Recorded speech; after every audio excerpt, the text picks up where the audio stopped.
కర్నూలు జిల్లా అచ్చంపేట మండలం సిద్ధాపూర్లో కాంగ్రెస్ మద్దతు సర్పంచ్ అభ్యర్థిని ఏకగ్రీవం చేస్తున్నామంటూ ఆంజనేయ స్వామి విగ్రహం ముందు గ్రామస్తులు ప్రమాణం చేయించారు. ఇక అభ్యర్థులందరూ ఎలాంటి ప్రలోభాలకు లొంగకూడదని, గ్రామ అభివృద్ధికి కృషి చేయాలని ఆంజనేయుడి సాక్షిగా ప్రమాణం చేయించారు.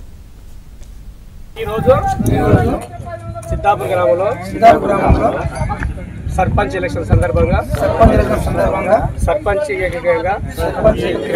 కాంగ్రెస్ పార్టీ తరపుకెళ్లి అభ్యర్థిగా సభావర్ రాఘవులు ఎన్నుకోవడం జరిగింది.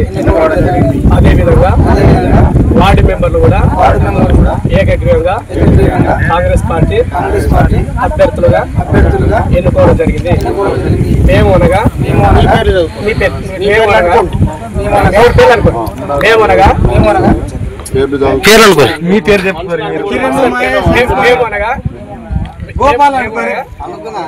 సర్పంచ్కి మేము మా సొంత కృషితోటి ఎలాంటి డబ్బులకు కానీ ఎవరికి కానీ తావివ్వకుండా లొంగకుండా వార్డు మెంబర్కి ఎన్ని ఓట్లు పడితే సర్పంచ్ కూడా అన్ని ఓట్లు నా ప్రమాణంగా ఆంజనేయుల సాక్షిగా మేము సర్పంచ్ ఓట్లు వేయించి మేము వార్డు మెంబర్ గెలిచి సర్పంచ్ని ఎమ్మెల్యే గారికి అప్పచెప్తామని ప్రమాణం చేస్తున్నాము.